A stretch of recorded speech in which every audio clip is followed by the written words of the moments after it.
오늘 본문은 이삭에 관한 말씀입니다. 이삭은 아브라함에 비해서 또 환도뼈가 부러지고 험악한 인생을 살았던 야곱에 비해서, 또 노예로 팔려갔다가 감옥까지 간 요셉에 비해서 평탄해 보이지만은 세상에 평탄한 인생은 하나도 없습니다. 이삭도 나름 고난을 받습니다. 먼저 장가를 늦게 가죠. 20절 한번 보십시다. 읽어보죠. 시작. 이삭은 40세 리브가를 맞이하여 아내를 삼았으니, 리브가는 밧단 아람의 아람 족속 중 부두엘의 딸이요 아람 족속 중 라반의 누이였더라. 25장이죠. 24장 전체가 이삭 장가 보내기 프로젝트입니다. 몸이 단 아버지 아브라함과 몸종 엘리에셀이 아주 작정하고 아들을 40살에 장가 보내는 긴 이야기가 40장, 24장 전체에 기록되어 있어요. 결혼하면 다 된 줄 알았더니 애를 못 낳아요. 20년 동안. 20절, 21절에 나와 있죠.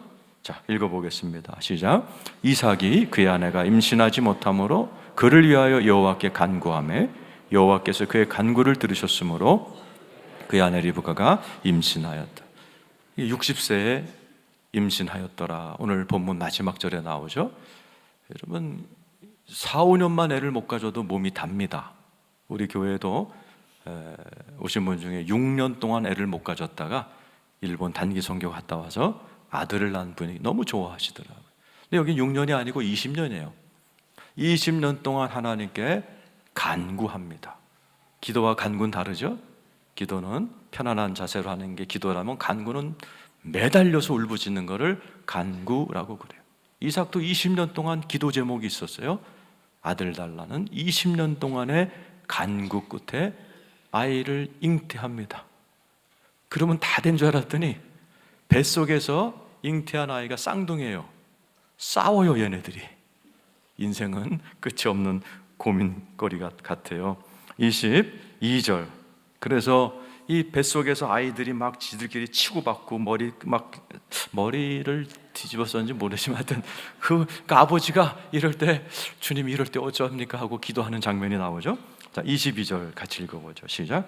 그 아들들이 그의 태 속에서 서로 싸우는지라 그가 이르되 이럴 경우에는 내가 어찌할꼬 하고 가서 여호와께 묻자온. 오늘 설교 제목이요, 이럴 경우에는 내가 어찌할꼬. 한번 따라서 합시다. 이럴 경우에는 내가 어찌할꼬. 지금 여러분 가운데도 너무 지금 인간의 지혜로는 이게 황당한 경우라 어떻게 할지 모르는 경우 수를 만나신 분이 아마 이렇게 하나님께 한번 기도해 보세요. 하나님, 이럴 경우는 어찌하면 좋겠습니까? 기도하면 주님은 응답 주시는 하나님이죠.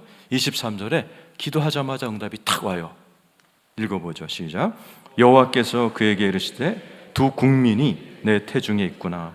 두 민족이 네 복중에서부터 나누이리라. 이 족속이 저 족속보다 강하겠고 큰 자가 어린 자를 섬기리라 하셨더라. 주님 뭐라고 그래요? 네 뱃속에 있는 두 아이는 두 국민이다. 보통 애들이 아니다. 민족을 이룬다. 그러니까 우리가 기도할 때 이렇게 20년씩 안 주다가 주시는 것은 그 하나님이 20년 동안 기도 응답할 능력이 없어서가 아니라 이렇게 크고 좋은 거 주시려고 이렇게 지연시킬 때가 많아요. 이삭도 20년 동안 애를 못 가졌을 때는 너무나 섭섭했겠지만은 20년 만에 애를 딱 가져서 이 쌍둥이가 이 안에서 싸울 때 주님의 음성이 들려요. 얘네들은 두 국민이다. 두 민족을 이룬다. 큰아들이 뭐가 되죠? 12 족속을 이루는 이슬람의 시조가 되는 거죠. 그리고 야곱은 12지파, 저 이스라엘 나라의 시조가 돼서 바로 이스라엘이라는 나라가 이 지금 태중에 있는 둘째 아들 이름을 따서 이스라엘이라는 나라가 된 거죠. 두 민족이 싸웁니다. 네 뱃속에 있는 두 민족이 싸우는 거다. 지금 우리나라가 둘로 나눠져서 싸워요. 남북한이 나눠져 싸우던 것도 이게 힘든데 이제는 서초동과 광화문이 나눠져서 싸워요. 좌우로 나눠져서 싸워요. 너무 달라요. 이 조그만 한반도 안에 너무나 나눠져 버린 대한민국의 현실을 보았어요. 지금 우리나라가 큰 위기입니다. 정치뿐만 아니라 경제가 지금 빨간불이 빨갛게 시뻘겋게 들어왔어요. 외교는 뭐 말할 이유가 없죠. 일본과 사이좋게 지내야 되는데 등져버렸죠. 북한, 우리 축구하는 애들 갔다 왔잖아요. 그 축구가 축구입니까? 싸움이지? 전문가들이 얘기하잖아요. 저 축구 90분 속에는 북한이 남한을 향한 태도가 다 녹아져 있다. 김정은이 우리를 어떻게 생각하는지, 2천만 북한 동포가 그동안 햇볕 정책으로 쌀 받아먹고 저 속내로는 남한을 얼마나 증오하는지가 다 드러난 사건이었다. 잘 설명해 주고 있어요. 미국과 등진 지 오래돼 갖고 또 중국과는 지금 우리나라 선교사들 다 추방됐죠. 완전히 외톨이 국가가 돼버렸어요. 아주 위기입니다. 그러나 위기를 잘 극복하면 기회가 될 줄로 믿습니다. 하나님은 이스라엘이라는 나라를 본보기로 샘플로 쓰셨어요. 성경의 주제가 이스라엘이라는 주인공을 들어 쓰십니다. 수많은 민족들 앞에 나는 이스라엘이 이렇게 반응할 땐 축복했고 이렇게 반응할 때는 내가 쳐버렸다. 하나의 샘플로 보여주는 거예요. 이스라엘도 지금 우리나라 작금의 모습처럼 굉장히 위기일 때가 많았어요. 그러나 가장 위기였을 때가 출애굽기 14장의 홍해 앞에였을 때였습니다. 430년 동안 종살이를 하던 이스라엘 백성들이 이제 하나님이 자유케 하셨어요. 적과 구류로 땅으로 가야 되는데 앞에는 홍해가 막고 있고 뒤에는 다시 잡아서 노예로 끌고 가려는 그러한 애국 군인들이 쫓아오고 있는 상황. 그 이스라엘이 처했던 최고의 극한 상황이었어요. 그런데 그 상황이 하나님의 은혜로 이스라엘 백성들에게는 가장 영광스러운 간증의 영광이 된 줄로 믿습니다. 지금도 이스라엘 사람들에게 당신들 역사 가운데 최고의 간증을 하나, 베스트 간증을 뽑아라 그러면 엑소더스, 출애굽, 바다가 갈라지는 사건을 주저없이 얘기합니다. 영화로도 만들어지고 소설로도 만들어지고 오페라도 만들어지고 뮤지컬도 만들어지고 만화로도 만들어진 이스라엘의 최고 사건이 사실은 가장 위기 때에 만들어진 사건이에요. 오늘 이 자리에 살다 내가 최고의 위기를 만났다 하시는 분 감사하세요. 최고의 간증으로 변화될 줄로 믿습니다. 자, 어떻게 하면 개인적으로도 가장 어려운 상황이 최고의 간증이 될 수 있고 국가적으로도 최고의 위기가 최고의 간증이 될 수 있는가? 오늘 성경은 잘 가르쳐주고 있어요. 절대로 해서는 안 되는 게 이스라엘 백성들의 반응처럼 하면 꽝 됩니다. 출애굽기 14장 10절이죠. 읽어보겠습니다. 시작. 바로가 가까이 올 때에 이스라엘 자손이 눈을 들어 본즉 애굽 사람들이 자기들 뒤에 이른지라 이스라엘 자손이 심히 두려워하여 여호와께 두려워합니다. 너무너무 두려워 벌벌 떠는 이스라엘의 모습이 나와요. 절대로 그러면 안 돼요. 여러분, 하나님이 하늘 보좌에서 저와 여러분을 돌보고 계십니다. 성찬하겠지만 예수 그리스도의 살과 피가 내 안에 임마누엘로 나와 함께 하시니 여러분 절대 두려워하지 않기를 축원합니다. 11절 같이 하면 안 돼요. 읽어보죠. 시작. 그들이 또 모세에게 이르되 애굽에 매장지가 없어서 당신이 우리를 이끌어내어 이 광야에서 죽게 하느냐? 어찌하여 당신이 우리를 애굽에서 이끌어내어 우리에게 이같이 하느냐? 머릿속에 별하별 부정적인 상상의 나래를 피는 거예요. 뭐라고 그래요? 애굽에 매장지가 없어서 우리를 이끌어내어 광야에서 죽게 하려는 거죠. 하나님 앞에. 하나님은 지금 노예 생활에서 끄집어내서 적과 꿀이라는 나라 땅에 들어가서 나라를 세워주려고 하는 하나님의 계획을 갖고 계신데 이 사람들은 머릿속에서 별하별 부정적인 상상의 나래를 다 피는 거예요.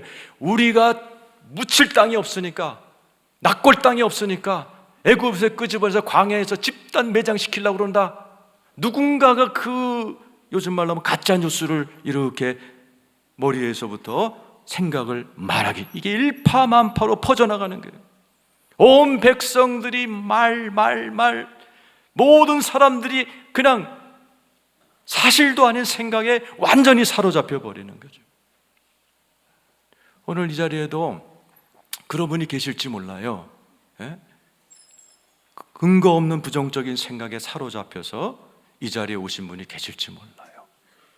사람들은 죄인 출신이라 가만 놔두면 이 안에서 절대로 좋은 생각, 살 생각, 나를 축복할 생각이 떠오르지 않습니다. 인간들은 5만 가지 생각이 떠오르지만 그 중에 90%, 4만 5천 가지는 부정적이라고 미국 정신의학계에서 공식으로 발표를 했어요. 오늘 이 자리에 계신 분들도 마찬가지입니다. 지금 오셨지만은 여러분 머릿속으로는 부정적인 생각, 두려움, 내 미래에 대한 상상, 부정적인 상상, 근심의 나래로 꽉 찬 분이 오실 수도 이 자리에 계실지도 몰라요. 절대로 여러분 그렇게 반응하면 큰일 납니다. 12절 읽어보죠. 읽어보겠습니다. 시작. 우리가 애굽에서 당신에게 이른 말이 이것이 아니냐. 이르기를 우리를 내버려 두라. 우리가 애굽 사람을 섬길 것이라 하지 아니하겠더냐. 애굽 사람을 섬기는 것이 광야에서 죽는 것보다 낫겠느니라. 뭐라고 그래요? 애굽으로 돌아가자는 거예요. 하나님이 애굽에서 노예 살던 그들을 끄집어내셨는데 돌아가자는 겁니다. 지금 백투 이집트 하자는 거죠. 만약에 이대로 했으면 홍해가 갈라지는 기적과 영광은 물 건너가는 거예요. 오늘 이 자리에 계신 분 가운데에도 지금 여러분 머릿속에 품어서는 안 되는 부정적인 생각, 이상한 상상, 또 이상한 계획, 돌아가자, 옛날로 돌아가자, 이런 하나님이 기뻐하지 않은 마음의 결심을 갖고 이 자리에 계신 분이 오실 수도 있어요. 그것 따라가면 죽습니다. 여러분의 인생 나가리 인생 되는 거예요. 내 말이 아니죠. 로마서 8장 6절이에요. 읽겠습니다. 시작. 육신의 생각은 사망이요 영의 생각은 생명과 평안이요. 육신의 생각은 사망이에요. 지금 이스라엘 사람들의 반응 세 가지. 두려움, 매장지가 없어서 우리를 여기로 끄집어내서 집단 매장하려고 그래 하는 이상한 이런 생각들, 이상한 상상들, 부정적인 생각들, 그리고 후회막급 고향으로 돌아가자, 애굽으로 돌아가자 하는 이러한 생각들을 육의 생각이에요. 그것 따라 살면 사망입니다. 여러분의 인생이 시커멓게 죽어버립니다. 여러분 안에는, 이 자리에 오신 많은 분들 안에는 하나님 영이신 성령님이 와 계신 줄로 믿습니다. 그게 영의 생각이에요. 대부분이 영의 생각은 꽂아놓은 보리자루처럼 여기에 가만히 계신 거예요. 왜? 너무 시끄럽게 떠드니까. 우리가 매장지가 없어서 묻으려고 그래. 돌아가자. 하나님은 인격적이라요. 내가 막 떠들고 내 이론을 제시하고 입을 열어 계속 떠들면요, 하나님은 그 엄청난 능력을 갖고 계신 하나님은 침묵하십니다. 그거를 성령의 소멸이라고 그러는 거예요. 지금 여러분들 한 분 한 분 속에 예수님 살아계신 거 믿으시면 아멘 해보세요. 아멘 하지만 여러분이 계속 여러분 생각을 떠들어대고 계속 여러분 생각 갖고 주장하고 그러면요, 여러분 안에 계신, 여러분의 살 길을 알고 계신 그 주님이 침묵하실 수밖에 없어요. 대부분의 사람들이 육의 생각이 이만하면 영의 생각은 요만큼 갖고 이 자리에 와 계십니다. 그래서 설교 듣는 거예요. 인간은 죄인이라 우리의 모든 생각과 모든 이성과 우리의 모든 DNA가요 전부 다 부정적인 사고방식으로 쩔어버렸어요. 그래갖고 여러분 가운데 아주 부정적인 생각으로 똘똘 뭉쳐갖고 옆에 사람하고 인사 나누세요. 제가 안 합니다. 왜? 서로 째려보니까. 여기서 보면 다 째려봐요. 기분 나쁘게 옆에 분과 사랑합니다 인사해놓고 내가 후회 안 한 적이 없어요. 괜히 했다. 괜히 저거 다들 서로 눈 쳐다보는 게요, 어디서 굴러온 개벽다구가 내 옆에 다 그런 심정으로 쳐다봐요. 그래서 내가 안 해요. 요즘은 그냥 이렇게 심통난 얼굴로 예배 드리세요. 네, 이제 그러고 말지. 대부분의 사람들이 이 머릿속에요 부정적인 생각과 사고방식으로 딱 진쳐져 있어요. 그걸 깨트릴 수 있는 유일한 것이 예배입니다. 예수님이 외부에서 오셔서 우리를 구원한 것처럼 우리의 생각은 철옹성 같아서 내 생각과 이론을, 이거를 여러분 절대로 포기 안 합니다. 그러니까 이런 설교를 통해서 충격받고 은혜 받을 때 육신의 생각이 가라앉고 영의 생각이 살아날 때 여러분의 삶은 생명과 평안한 천국 같은 인생이 쫙 펼쳐질 줄로 믿습니다. 지금 우리나라가 꼭 이 모습이에요. 너무 시끄러워, 너무 말이 많아, 너무 과열돼 있어요. 좌우가 너무너무 시끄럽게 이렇대 저렇대 나라가 망한대 어쩌고 저쩌고 별합을 가짜 뉴스 너무너무 시끄러워요. 잘못하면요 이런 위기의 때에 우리나라의 악한 영이 사로잡을 수가 있어요. 저는 요즘 나라와 민족을 위해 기도하다 보면 르완다가 자꾸 떠올라요. 르완다란 나라 아프리카 나라요, 전 국민의 94%가 크리스찬인 나라입니다. 그 나라에 르완다 사태가 일어났어요. 1994년도에 그 나라는 두 민족으로 나눠져 있어요. 투치족과 후투족이에요. 투투족이 15%인데 이 나라가 벨기에 식민지 때 잘 보여가지고 85%인 후투족을 지배하고 살았어요. 그러던 어느 날 후투족 1973년 후투족 사람이 쿠데타를 일으켜서 대통령이 됐어요. 그때부터 갈등 구조가 있었는데 어떻게 됐느냐? 투치족에서 대통령을 암살해 버렸습니다. 그때 이 대통령의 경호실 직원들이 저건 투치족의 만행이다, 걷잡을 수 없이 나라가 두 개로 붙어 내전이 일어났어요. 800만 인구 중에 150만 명이 죽었습니다. 250만 명이 옆에 있는 탄자니아와 다른 나라로 도망가 버려서 인구가 반으로 반토막이 났어요. 인구의 94%가 크리스찬이라니까요. 10년 만에 끝났는데 그 10년 만에 끝났을 때 많은 목회자들 입에서 뭐라고 얘기를 했느냐? 그때 르완다 국민들의 눈을 보면 다 뭔가에 홀린 눈이었다. 눈들이 시뻘겋고 거리에서 서로 만나면 눈이 시뻘겋게 돼 있고 사람이 뭔가 마약에 취한 것처럼 서로 막 사로잡아 죽이는 그런 사태가 르완다 사태였어요.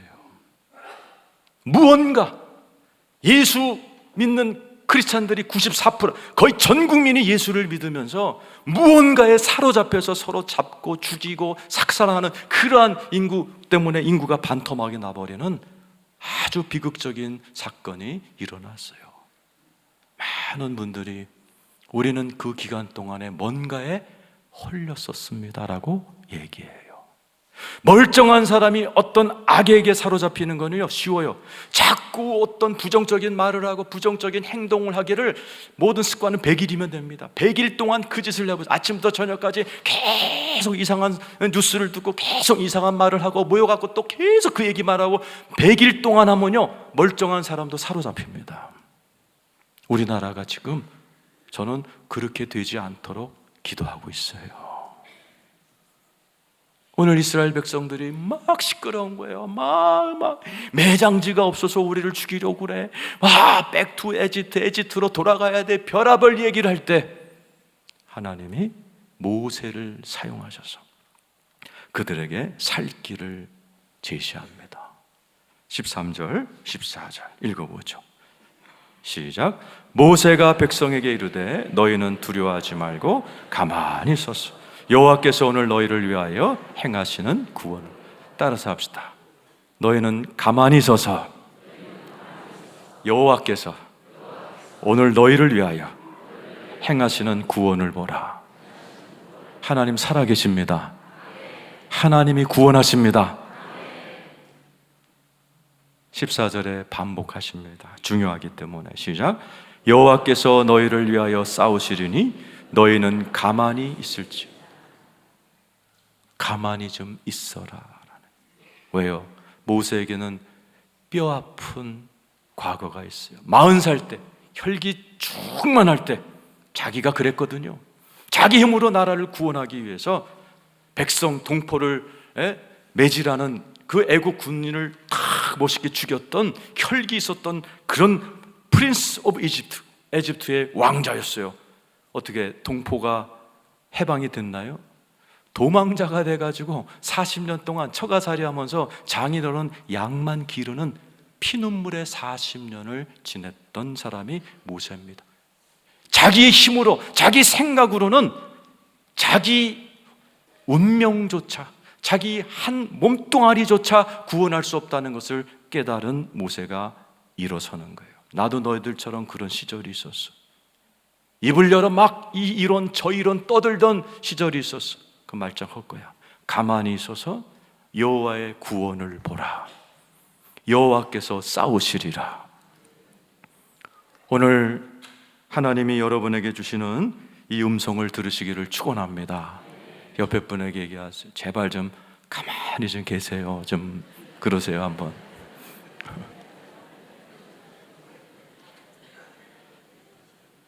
하나님이 구원하십니다. 그런데 지금 하나님이 안 보여요. 사람의 말들만 들려요. 여러분 안 그러세요? 지금 여러분 집안에, 여러분 마음속에 이 말 저 말 시끄러워서 하나님의 음성이고 뭐고 안 들리는 분이 많아요.